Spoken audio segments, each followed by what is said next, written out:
This is the thing that people often forget. When people are fighting, they're fighting about something that nobody was born with any of the ideologies that they fight often with. And it's the invitation in our humanity is that can we meet people at heart?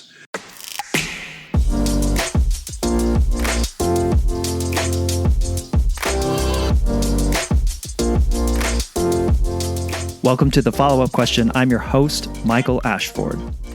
Come with me on a journey as I explore what it means to find common ground at a time when it feels increasingly harder to do so, to listen more than we speak so that we can understand that our differences don't have to divide us. My aim with this show is to bring you perspectives and ways of looking at issues or topics that perhaps you haven't considered before, so that you can then take that new knowledge and apply it to your ability to empathize with the people around you. I'm a former journalist who believes everyone has a story to tell, and it's only when we ask questions and listen that we truly reveal what connects us as humans. Our dreams, our desires, our experiences, our ideas, and who we truly are.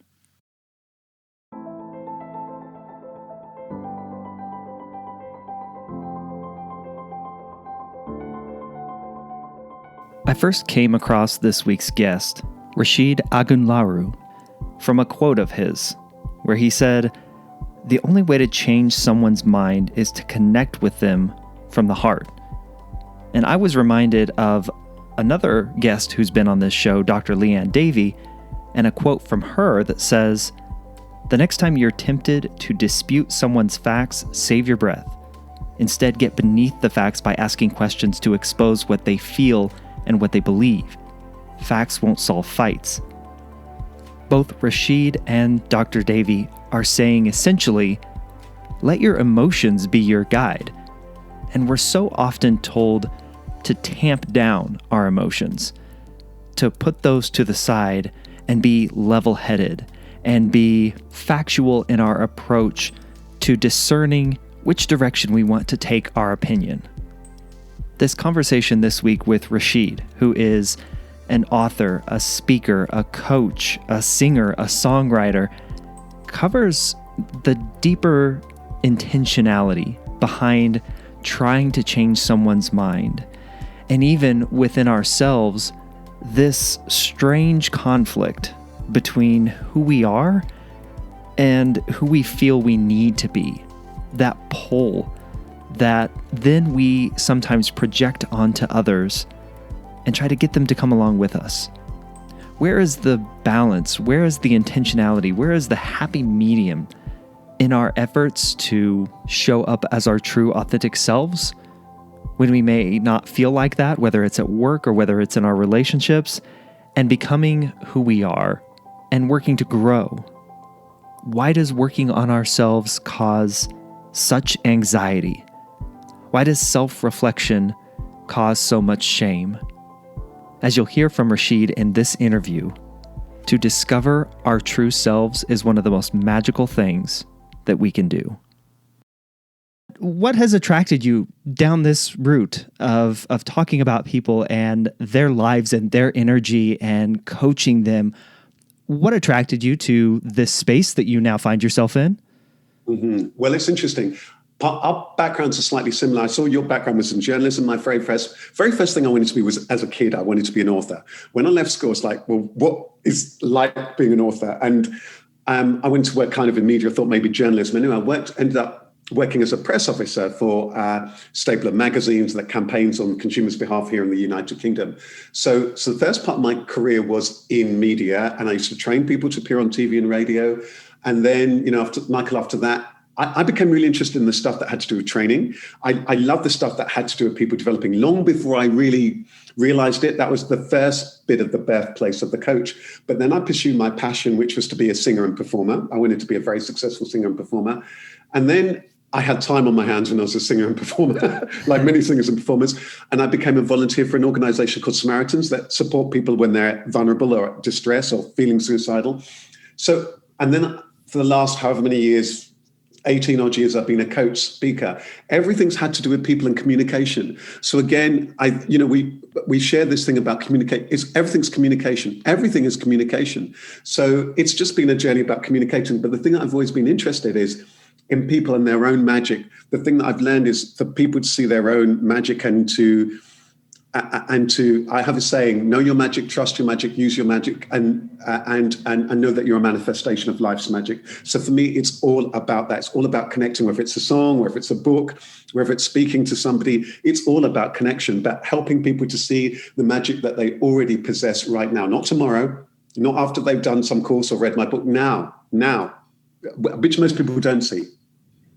The singer-songwriter performer in you, so many people have a music story. Do you have a background or a story that attracted you, that those early memories of music and singing? Well, it's interesting because I always loved the radio as a kid. I always used to listen to the radio. And then when I was a kid in my teens, I would be listening to the charts here all the time, the music charts religiously. But pursuing music came much later. But it's quite profound for me. Actually, it's really weird that you should ask me that question. I remember once being a kid, I was about 6 or 7 years old, and I heard the music from the ballet Swan Lake, and it arrested me. I knew that this was a really profound piece of music, but I'm just a kid, right? And this is quite a, but you know how sometimes, so music's always been part of who I am, but it took a long time for me to kind of pursue it. And it is a hard thing to pursue as a career. I'm lucky now that my life doesn't depend on it, because when I was trying to pursue it, a lot of the ego can be caught up in pursuing of music, and it can be a difficult industry to kind of pursue. What I get to do now is even though I still sing and record, the work that I do as a coach and speaker, I'm singing the same song but in a different way. It's a great way to look at it, Rasheed. What do you get from it? What do you get from singing, from performing, and now being in front of people and speaking? What is, to use your word earlier, what's the magic there? Well, I think that to sing is to, I guess, when you're actually physically singing, you're using the whole instrument of the body, but often we're expressing, right? And so when I was a kid, like lots of people growing up, there can be difficult times where you can be wrestling with identity and who it is that you are, for example. And so for me, music was my place of solace. So when and where I could find myself or hear expressed how I felt in music. When I came to start writing music in my mid to late 20s, you can express how you're feeling. So you can, music is quite incredible.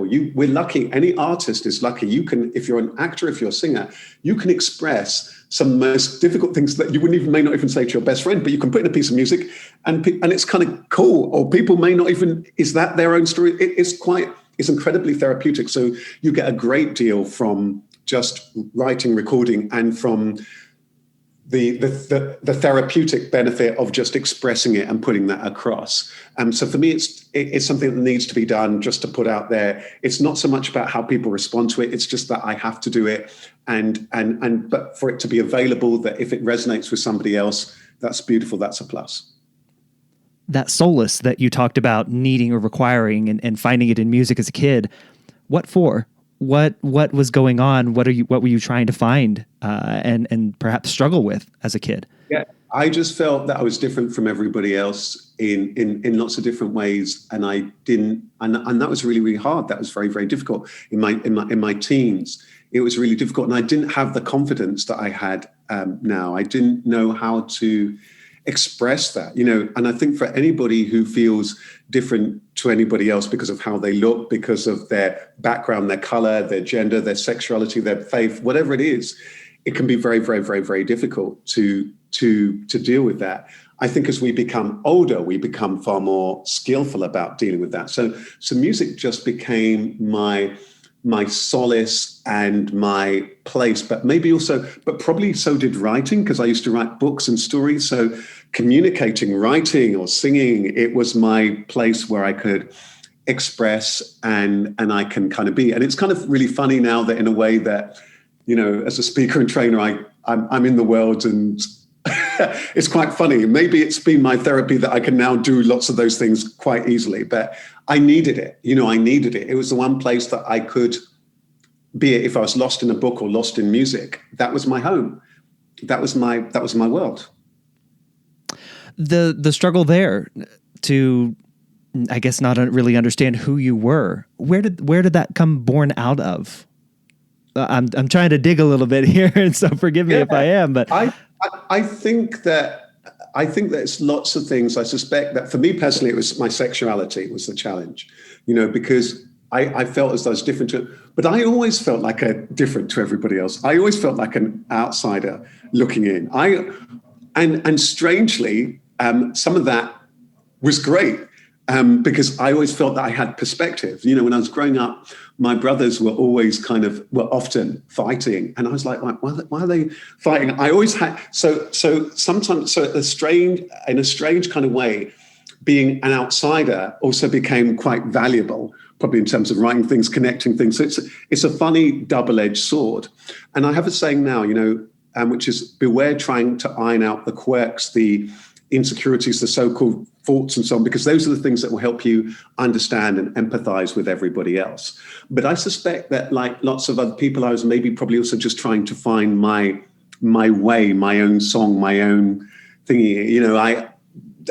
It's a tricky one. I mean, I don't even fully know, because even if I look back now, I'm probably looking back with slightly different eyes to how I was looking as a kid. As a kid, I just thought that everybody else was kind of different to me. But it was duplicitous because I used that. I used to write books. I used to write a diary and to have the attention. So in one way I was hiding, another way I was seeking the attention. It's a funny kind of a strange kind of thing, but maybe that's part of the beauty of how complex we are as human beings. With the work that you do now, Rasheed, what is the question that comes to mind as you were just talking through all of that? What is the mixture? I don't want to say the balance, but what's the mixture of loving the quirks, the idiosyncrasies, the weird little things that make up who we each are individually, and working on ourselves, bettering ourselves? What is the mixture there? So I have a saying, and it came to me quite early in my career, which is "Become who you are." My tagline is "Become who you are." So there's a very famous quote by, I think, Archbishop Desmond Tutu, which is, "You're a very special person. Become what you are." And for some reason, I turn that "become who you are," right? So, and I have a saying, which is, sooner or later, you'll hear what your heart's always been telling you. Stop trying to be who you think you should be. Become who you are. And so there's a paradox. On the one hand, we already are whoever we are, but we're often caught up with this notion that we should become, that we should be better than. So there's this strange, there's this strange conflict going on between who we are and who we feel we need to be.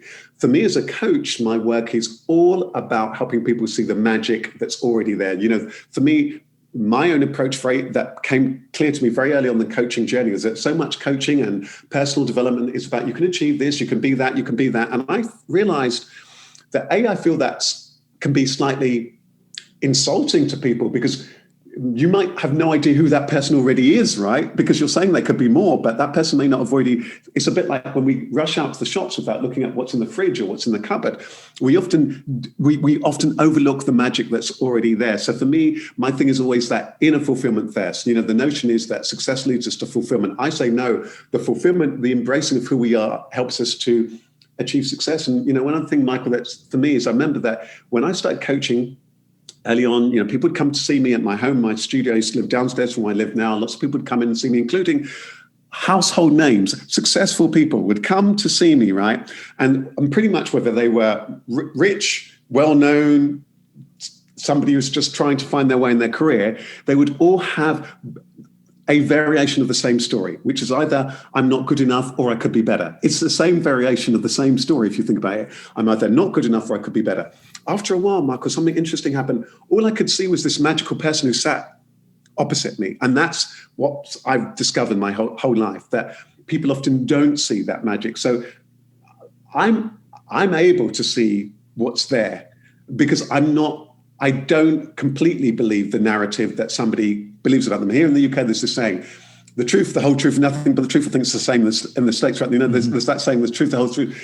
Is somebody's life story the truth? Yes, the chronological events are true. Is it the whole truth? No, because they weren't there for all of it. They don't know all of the different factors. And is it nothing but the truth? No, we select what bits we say. So even the narrative that somebody may hold about them is not the whole truth.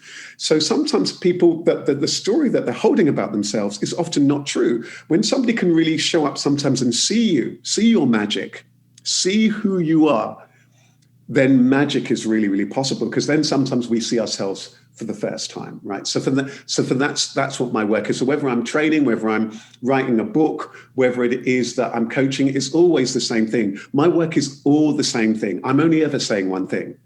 Sometimes I'm a leadership coach and all this stuff, and there's the leadership, this other stuff. But really, if people would just dissect everything I do, and the music too, it's all about embracing yourself and embracing life itself. That's the whole deal.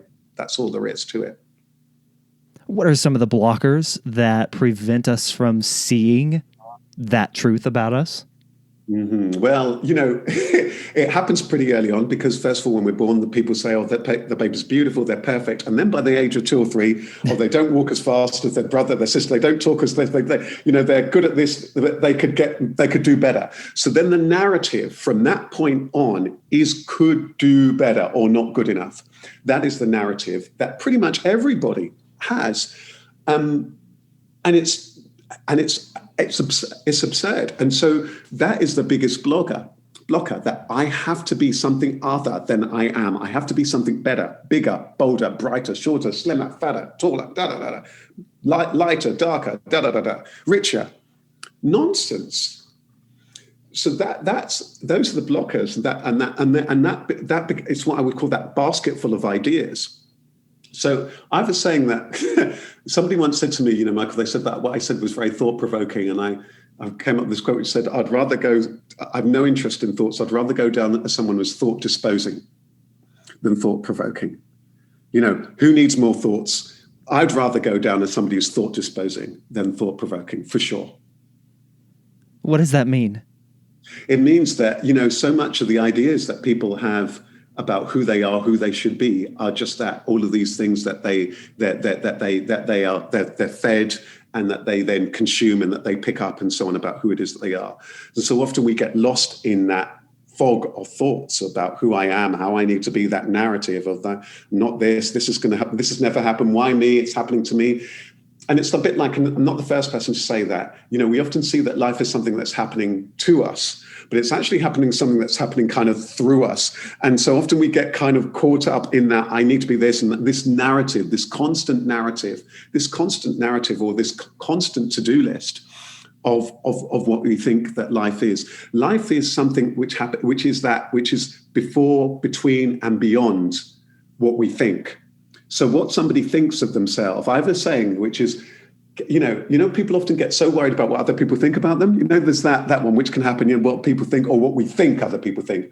And I say to people, care about people, yes. Care about how people feel, sure. Care about what people think, beware. Because what somebody thinks now is, even when people listen to this podcast, they might be thinking one thing. When they listen afterward, they're going to be thinking something else, right? So don't get too caught up in what you think, or what you think that somebody thinks, because it's what you think, it's what you perceive, it's what we project. I'm not saying that thought doesn't have any value at all, but we often think that thought and mind is sovereign. It's just one of the things that we have. It's just one of the things that we have. It's just one of the tools. And sometimes we need to, it's like in the song, when how sometimes you can take the most strong, whatever, sensitive person, you take them to the movie theater or a piece of music, and they're bawling their eyes out. When somebody can just say something to you and it cuts right through and it hits you in the heart. That's what I'm talking about. Everything else is, who cares? Because this life thing is so relatively short. It's so precious.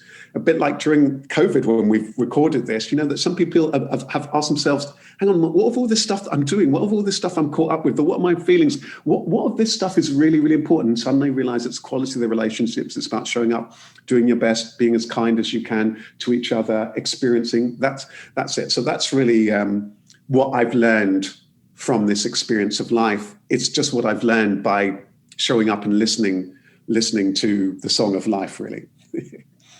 Is that process that you talked about earlier, where you're sitting across from someone and just relaying I would equate it to being a mirror to them, holding up a mirror to them.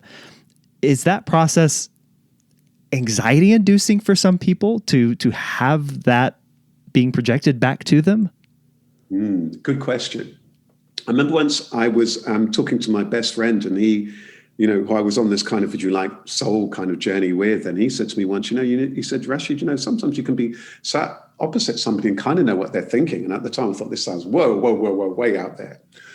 But actually the more experienced I've become, I realized that that's broadly in many ways true. I've run all sorts of talks, and I know broadly what's going on with people. I don't know all the ins and outs, but because the stories are similar, they've got different nuances. It's a bit like go to the movies, there's the stories. So I think that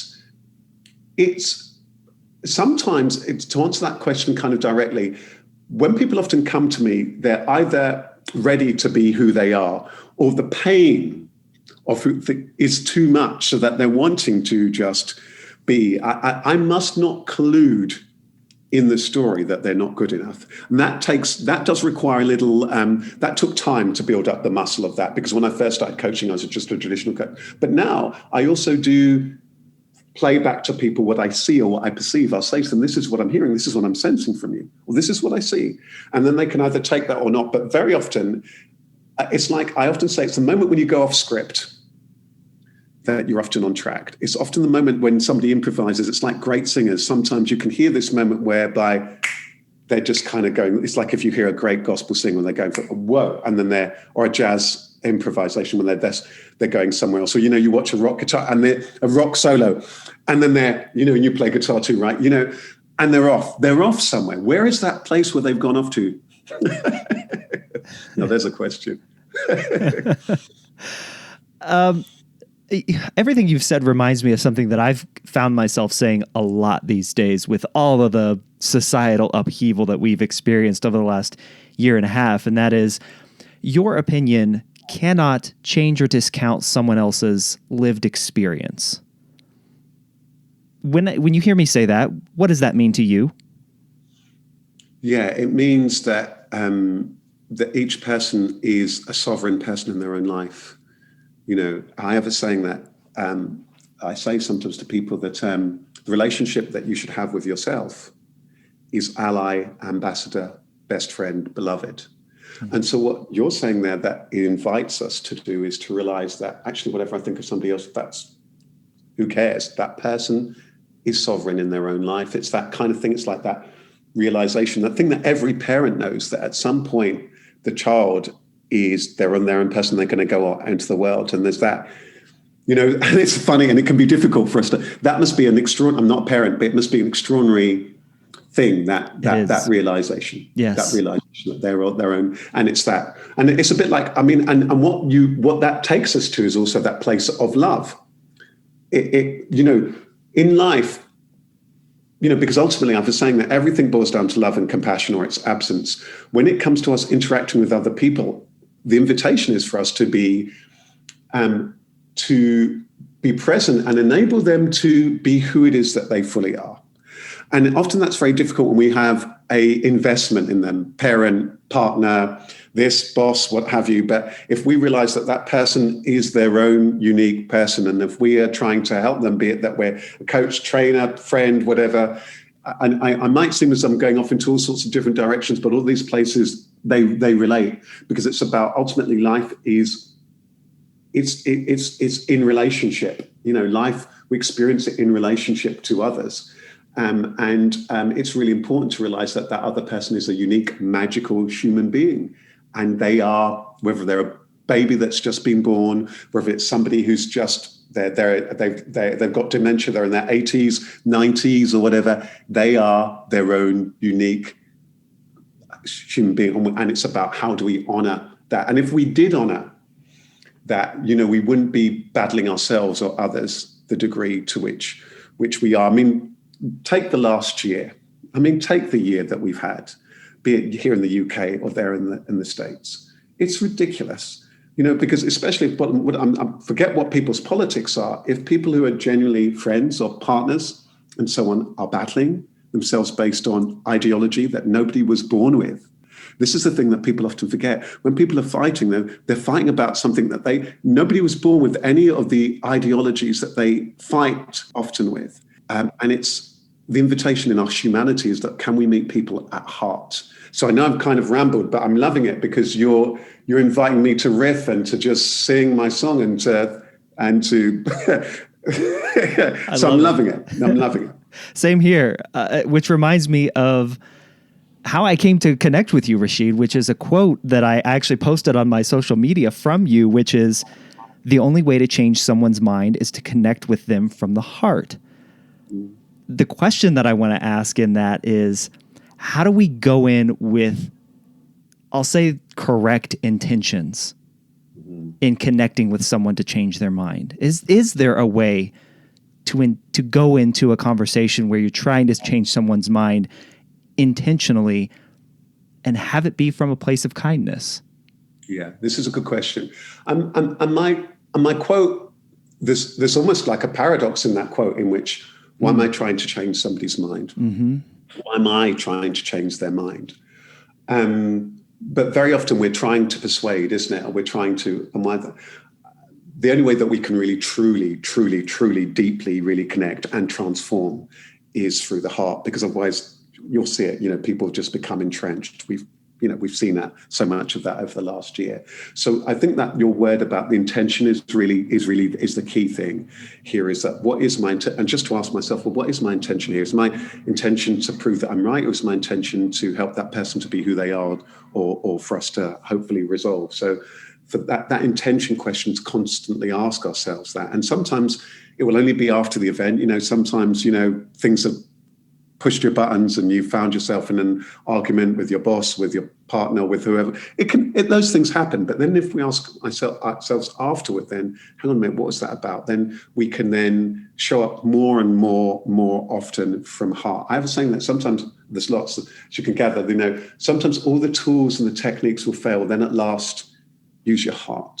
We've all had those times, isn't it? We're going to go and we're going to wade in, we're going to say to somebody what we think, and then we think, hang on a minute, at the last minute, we just show up and that's the invitation. That's always there. And then it can transform. You can have people who've known each other. If we think about so many things that people wrestle with, siblings who've been battling each other since they were young kids, or people who've been estranged for so long, when we can actually genuinely show up from heart and really care about that other person and want to, the stuff that you're passionate about, listening, to listen to them, to honor them, to let them know that they are welcome, that they're worthy, to be just present, the whole game changes. The phrase you just said there, to honor them. Why is that so dang hard to do, especially when we disagree? To show up and honor someone even though we disagree with them? Mm-hmm. Well, I think that it's when we get to this point and where we are in this conversation, it goes back to sooner or later you'll hear what your heart's always been telling you, to stop trying to be you think you should be, become who you are. Where this conversation is really taking us to is the battle that we often have between the head and the heart. The head's job is to plan, to prepare, to keep you safe, to try and work things out. And the heart just wants to be. We often get lost in the head. I need to be this, I need to be that, I need to be better than this person, I need to do this. And often we're protecting, or we're fighting, we're surviving, we're battling ourselves or others or both. It's really important for us to see that all of the things that I'm fighting over, I wasn't born with. These are just my concepts, my ideas, and they're not even mine. I've been taught them. I've been taught my name. I've been taught the language. I've been taught these ideas and so on. Then I regurgitate them and so on. And so when I realized that this person, and that all of those ideas color the lens through which I see the world. So I see it as green, you see it as mauve, and I'm saying, oh no, it's green, you're saying it's mauve. When I can just realize that that's how it is, then there's an opportunity for us to look afresh with fresh eyes and to genuinely meet. Sometimes it happens when people haven't got language. right? Somebody goes somewhere they've never been before, and all of a sudden there's that warmth and there's that gesturing, you know what I mean? And there's that warmth, there's that energetic kind of thing that can happen when you're abroad somewhere and so on, that people meet as human beings. But you're right, it is so darn hard because we become so habitualized in that I'm right, they're wrong, or I'm wrong, they're right, da da da da da da da da da da da da da da, and all this stuff that we're trying to, I was saying that, in broad terms, success is something we spend our whole lives looking for, and fulfillment is something we spend our whole lives overlooking. And so in that journey where I'm constantly trying to achieve this or to do that or to sort this out, you see even in families where therefore I'm short with people, I'm on my phone when I should be present with you, I'm thinking about that, or haven't, all of that stuff, or no, I disagree with you, all of that is a byproduct broadly of this idea that I need to be somewhere other than where I am, and in that pursuit that I'm not good enough or I could be more. So when I just realize I'm already complete, for me, it's this process of just embracing life, embracing oneself. This journey requires actually, first of all, being kind to oneself, actually, because it's going to be very difficult practically to be kind to somebody else unless I am kind to myself. And that means I need to be just accept that here I am, including my doubts, with my fears, my insecurities, and all of those things. And those are cool. They're okay. And in fact, they're more than okay because they'll actually make you, they're the birthplace of compassion. You see, these things that people are so busy trying to sort out or eradicate, these are the things that give us deep compassion. These are the things that make you understand somebody else and somebody else's pain, somebody else's hurt. Only when you understand somebody else's pain, their hurt, will you really be able to connect. The moment you can see their pain, their anguish, and the thingy, and their own suffering, it's a game changer. But first, the compassion must begin within, like all things. It needs to begin here by being kind and accepting to yourself. How does that manifest itself outwardly to someone who has not accepted who they are and their magic, again, to use your words? What does it look like? How does someone show up in the world when they haven't reached that place of saying, look, I'm good enough and I am all that I need to be? What do they look like? Yeah, well, it shows up in so many ways, isn't it? It can show up in being very, very stressed, in being very short with people, in being quite aggressive to other people, being dismissive of other people. Very often, and when we encounter that, we often feel it's about us, that they don't like us. Very often, it's their own stuff that's going on, right? It's their own doubts, it's their own fears, it's their own inadequacies and all of the stuff that they have then been taught about them, all of that narrative about who they are, who they should be, and so on. You don't have to look very far at all sorts of people that we encounter to see that. Question is, for each and every one of us, can we see enough of that in ourselves to kind of get over our own version of that and then meet other people? So I'd say that when you see people and it's not easy to do, it's an ongoing gym workout, that when you see people who are like that, or they're short with you, they're dismissive, or they're this, or they're this, if we can just take a moment to think about, okay, what's that other person's pain, their thingy, it's quite rare. And you get those incredible bright lights, like somebody like the late great Nelson Mandela, who could see that, that the human suffering. I think that this journey requires that we see the human suffering in everybody, not in a very depressing way, but just in that human condition, which is of desire, fear, searching, uncertainty, and seeing the beauty in that, but recognizing that everybody's, finding their way, including, and again, if you then look at the people nearest, if you've had problems with the parents, realizing, what, they were probably trying to find their way. This person, the person who was rude to you here, the person, you know what I mean? And then suddenly it changes, because then the energy that we show up with is different. And knowing that sometimes not everybody will be able to show up in the way that you expect to show up. The biggest challenge is that in knowing that sometimes other people aren't going to be able to show up like that. But if you can be gracious enough to show up with kindness. Sometimes that their vibration will be completely different. How they respond to you, because there's something. This is where human beings are incredible. People's ability to really spot when people really do care is off the charts. It's off the charts. It's ridiculous. You know what I mean? Yeah. Yeah. How do we set the boundaries and perhaps walk away from people who aren't ready for that conversation, who aren't ready to show up the way that you just described? Yeah. I think that I often describe almost like three circles. Imagine you've got three circles. The inner circle is the smallest, and then there's the next circle, which is bigger, and then the last circle, which is the biggest. So the first circle starts off with you. What's the time that you need with you, just to be with you? Because just like at the end of every day, we need to go and sleep to replenish, for the mind to recover, and for the body to regenerate.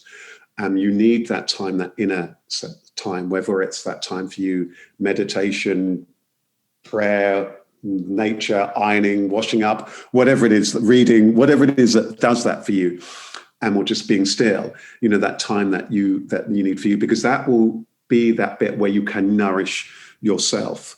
Because sometimes part of the challenge is that there's just so much noise going on that people just have no sense of who they are or where they're at, or they just feel as though they've got to be there for everyone else. So the first thing is, and I find this a lot of time when I'm coaching people, Michael, first of all, I say, put in the you time first, the you time, the time for you to just be, or the loved one's time, and so on.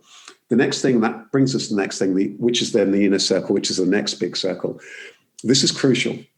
See the inner circle as a bit like a rowboat. You cannot have people who are rocking the boat in the rowboat. You can't have that.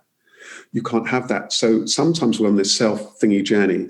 There might be some people who then we have to let go or reduce those relationships to. It happens a lot of the time, so that sometimes there might be some relationships we let go, or it's a bit like, what's the degree of proximity that everybody in your life is the most healthy? And so sometimes you see it sometimes in families, isn't it? I give a good example sometimes jokingly. If my family listening, they'll understand it. I love my family to pieces. I love them so much, Michael, but I can't spend more than 5 hours with them, because we're all strong personalities. We're all like that, but I love them so much. But that's knowing that. And we know that we come together, we spend however many hours, lovely hours together, and then we go our own way. But sometimes in that rowboat, there might be some relationships you need to let go because they're toxic. And then what you want to do, finally, the last circle, the biggest circle, your network, collect outstanding people of different types, different colors, different creeds, different beliefs, different views, who see the world completely different to you, but who have different kind of skills, so that you've got that kind of support. And but also just decide how is it that you're going to show up. I find that I was saying, be genuinely interested in everyone you meet, and everyone you meet will be genuinely interested in you. There'll be some exceptions, but in probably about 95% of times that will be the case, because you can show up with that energy. So don't be waiting for this other person to be showing up with that. But at the same time, I think you're right. You do need to be mindful about your boundaries. Make sure you get the rest and the relaxation, all the basic things that we know about your well-being, your sleep, your nutrition. These things are really important, especially if you're wanting to do work in the world to support and nourish other people. You've got to be protective of your boundaries. Otherwise, you're just not going to have the strength that you need to support others. In those, for someone listening right now and hearing, okay, I have those feelings of anxiety about who I am and not being successful enough or not being good enough, in that you time where you are working on yourself, how can we begin to do that, to become who we are and be okay with that? What are the tactics? I'm asking you for like the step-by-step guide. I'm assuming there is none, but what can we put into action to achieve that kind of peace with who we are? It's a beautiful question. I'd start off a little bit poetically by saying, and this is another one, a quote that came to me, that throw your arms around the world, but not through fear, but because of your love. Now, that might be difficult, first of all. So I think the first thing is, first of all, for that person who sat there and they're feeling they're not good enough and so on, the first thing is, if they're, for example, listening to this right now, the fact that they're hearing this, there's probably going to be things in it that really does resonate with them. So first of all, know that you're absolutely on track. there's that saying, the darkest hour is just before the dawn. So sometimes it is in the time when you're really, really hurting, and it might well be the time of real difficulty, bereavement, separation, redundancy, global pandemic, whatever. Sometimes it's the tough times that kind of make that very clear. I would say there's something about the fears and doubts. Instead of trying to, some people say fight the fear and do it anyway. My take is that, and this might sound like a strange thing to say, befriend it. What is the fear and the doubts telling you? Sometimes I think if you can just let that be, because then it means everything's allowed. Otherwise, we're not pushing everything out. And sometimes there's then that sensitivity. Like when I was a kid, when I was down, I would listen to like sad songs, and it would because I could then bathe in it. I could be with it. So very often we're feeling one way and we're trying to feel another way. So be with that. Be with yourself. Be with yourself. Don't be afraid. Don't feel as though you need to block that out, because sometimes after a few minutes of being with those emotions, you're seeing it. You're being kind to yourself. So I think the first thing is just being really kind to yourself. Then I'd say just find whatever it is that you find nourishing. Listen to stuff like this. What are the things that you're finding nourishing to your heart? It might be podcasts like this. It might be certain books. Spot those things that you find that are really nourishing around you. Maybe there might be one or two people around you who are genuinely supportive. It's a bit like we need to do. When we're kids at school and we leave high school or whatever, and we're relieved that those so-called friends we don't need to spend so much time with, you know what I mean? The kind of friends who weren't friends at all. So it does require a little bit of discernment in terms of who the people who actually are nourishing me here, but beginning to be really kind to yourself and knowing that you're more than good enough. I sometimes say to people that if you've been wrestling with an identity of who you are for a really long time, imagine that if you were wrestling with a jumper. If you were wrestling with a jumper that felt too tight, you're going to know it's not you. So very often when people are wrestling with this idea, it's because that's not who you are. That thing that you're wrestling with, the reason why you're wrestling with it so long, that's not who you are. That's just not who you are. That's who you've been told you should be. Maybe that's what you've assimilated that you should be like, but that's not who you are. So that would be my first thing for them to say. Know that you're absolutely on track and sit with that. And find whatever it is nourishing to you, and take it from there one step at a time, and know it's part of this human condition, those doubts and those fears. Try and embrace yourself. I'd also say practically, try and start each day with a large bowl of gratitude. What's already in place, what's already working for you. Maybe you've got a roof over your head. Maybe there's food in your tummy. That's a good start. Maybe there's some people who love you. Wow, that's quite incredible. Very often you see we're so caught up with the to-do list or what we think we don't have, and we miss the magic that's already really there. And then in that gratitude, magic happens, because then we're changing the game. Rather than starting from each day alarmed, the alarm goes off and we're alarmed. I haven't done this, We're starting each day, first of all, no, completely different in gratitude. I'm glad I'm here. I'm alive. I have some semblance of health. I'm grateful. Some people care about me. Let me just show up. Let me try and put one foot in front of another. What more is there than that? That's epic. Rasheed, why is it so important for you to do this work, to help other people see that magic within themselves? Why is that so important to you?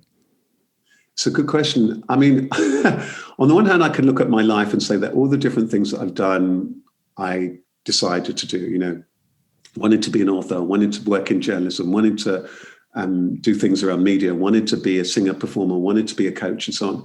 But I can then look at it, this thing like, how on earth did that happen? I remember having a conversation with my best friend, and I was saying, you're interested in all this stuff about this inner fulfillment thingy stuff. I felt as though I had no interest in it, but maybe it had an interest in me. Maybe this stuff had an interest in me. I was saying, if you listen quietly enough, life will whisper secrets to you. That's what's happened to me. I just listened to life and it's whispered its secrets to me. And so there comes a point where it's like a compulsion. I've no choice. I found myself here. There's a lovely quote by there's a quote by, I'm going to slightly misquote it, but it's by Sir Isaac Newton, the famous physicist. And they asked him apparently on his deathbed, how is it that he did all these incredible things as this great scientist? And he said this quote, and I remember reading this when I was in my 20s, and I was transfixed by it. I knew there was some magic in it. He said, I found myself on misquoting, but it's something along these lines. I found myself on a shore of truth. All I did was not to be too distracted by too pretty a pebble or too shiny a shell. That's it. So for me, I'd find myself here, and all sorts of people have helped me along this particular journey. And that's a whole another story, like my mother's incredible journey and so on. But I find myself here with certain skills and talents, and my job is just to sing that song. That's it. And it's a blessing, and it's a joy to be able to do it. And that's my life's work. And it's a blessing to do it. I found myself here. So, something happened between 30 and 35 where all of this stuff, I mean, that's a whole different story, on this journey. And I found myself here and doing this work. And it's great, if we can do anything that helps somebody else, and we all do it. The other thing is, Michael, my friend, I'd say we all do it in different ways. One person runs a podcast and does it. The other person gardens people's gardens, and they transform people's life. Another person sweeps the streets, which means that we can get to where we want and live in a nice neighborhood. Somebody else protects us at night. Somebody else is filling the shops with goods. And that's what we realized, for example, during the COVID pandemic. But it's important that we don't lose sight of. So for me, I'm just very, very lucky that I'm here and I get to sing this song that people actually know already. I'm just reminding them of something that perhaps they've forgotten, really. Speaking of songs, what is a song that just stops you in your tracks?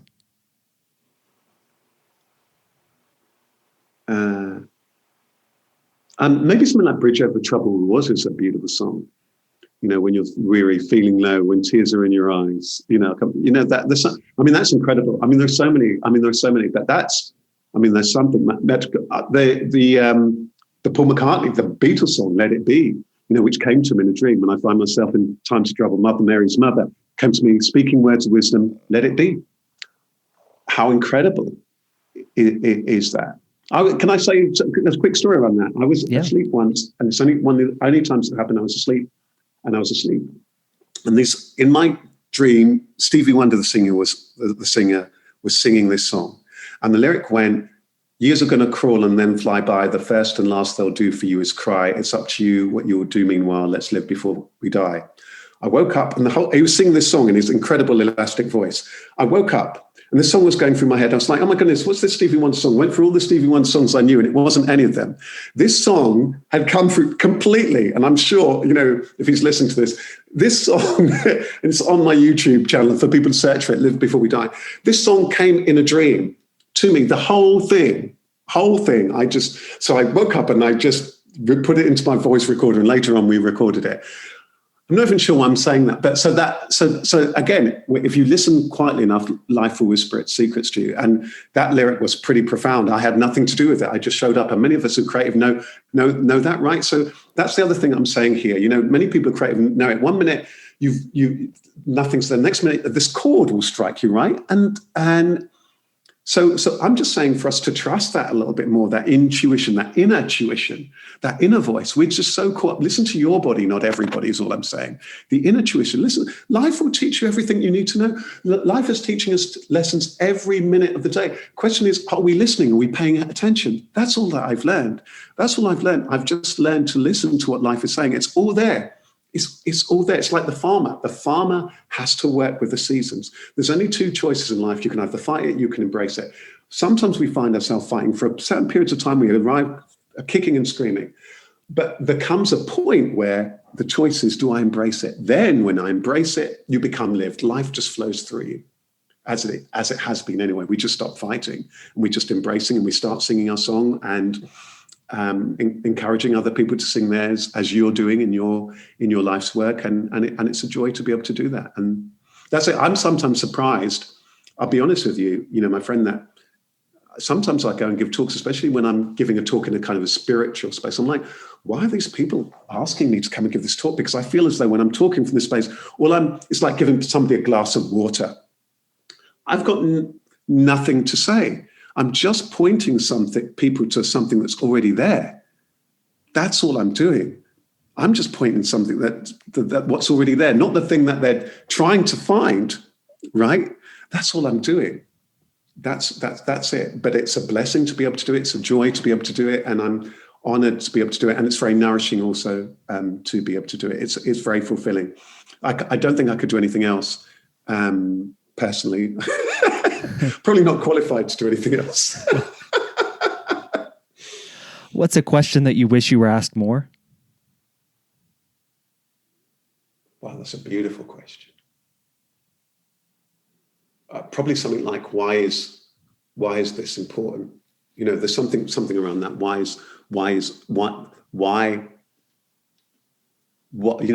is being who you are important? Something like that. You know, because then if people are asking themselves that question, you know, why am I already important? Then maybe people would see what they're already bringing to the table. You know, something like that. But I love questions, and the tougher the questions, the better, because that's how we learn. I love questions. I just love them. I got to ask you the question that you wish you were asked more then, Rasheed. Why is it important to understand this? Yeah, because there's, and I'm not the first person to have said this, but it's really important for us to remember that, you know, the symphony is not, well, I'll put it this way, the symphony is not complete without you. You're really important part of this symphony. And, you know, very often we get really caught up in worries and self-fear and so on, but there's something that's missing, you know. And if you think about it, when you close your eyes at night, the world vanishes. When you open them up in the morning, the world appears. So you are incredibly important and very, very potent. And there's a song that you have to sing. There's something that you give. There's probably people's lives who already you enrich. So it's important to realize the value of who you are and what you already bring to the table. And I think particularly in the days and the times that we live in, particularly lots of those people who feel, okay, maybe my voice isn't important, blah, blah, blah. The people of quiet power, you know, there's lots of loud people like me out there, but so what? Lots of people are quieter. But let's not forget many people who are doing incredible things are people with quiet power. Look at someone like Marlowe, who's shot by the Taliban. Look at someone like Nelson Mandela. Lots of people have got quiet power. So for that, lots of people who think, oh, it's not me. No. Those people are, you know, those gentle-hearted people. You are magnificent. And and one thing I want to say here before we close is the people I admire are those people who just quietly are getting on with things. The people who, you know, these kind of people. You probably met them. You go to the house. They're not rich by any stretch. There's always food in the pot. I'm from that kind of family. You know, like there's always those people. Those people, they are beyond. Those people who are just selflessly, kindly supporting other people. Those are the people I admire. Those people are just remarkable. And so this is dedicated to each of those people. I bet there's loads of those people who are listening to this podcast. But that's what we're talking about. What you're doing is magnificent. You know, those are the people I admire. That's the work that's really important. Without that, none of us would really be here, or our lives would be very, very much the poorer for it.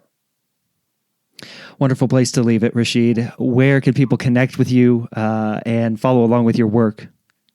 Yeah, so Rosario.com. So if you just type in Rasheed, RASHEED, Ogunlaru, Ogunlaru. If you just type me into a well-known search engine, you'll find me. You'll find my website. You'll find the YouTube channel. You'll probably find the music YouTube channel. You'll probably find everything. And you can find some of the books, my Soul Trader book for anyone who runs their own business. There's lots of books, and there's audio talks, and there's heaps of free stuff out there actually on my YouTube channels, because I'm very keen. When I was starting out, I didn't have much money. So I'm very, very passionate about having lots of stuff up there that people can just enjoy and utilize. Sure, there's other stuff that people can pay for too, but there's lots of just content and stuff that people can benefit from. Have a Soul Trader podcast for people who run their own business. There's lots of stuff there. You just search for me and you might find something in the treasure trove that resonates with you in your heart. Wonderful. Well, I'll link up what I can in the show notes so people can have one-click access to it. But thank you so much for the conversation today. I loved it. It's been magical to go back to your word. And thank you so much, sir. I appreciate you. Thank you very much. Likewise, thank you for all the magical work that you're doing through this podcast. I really appreciate that. Wonderful, magical stuff from Rasheed Ogunlaru here on the show this week. Many thanks to him for sharing his story on the show. Please do me and Rasheed a huge favor. Share this episode with your network, with someone you know who might find some value in listening to this conversation, and help me spread the good word about the importance of asking more questions to find common ground. If you like the conversations with the amazing guests like Rasheed that I have on each and every week, subscribe to the show so that you never miss an episode. Subscribing also helps the show gain more reach, quite simply. If you ever want to get in touch with me, you can always email me. It's michael@thefollowupquestion.com, or you can go to thefollowupquestion.com and reach out there. I'll catch you on the next episode of The Follow-Up Question. And until then, keep asking questions.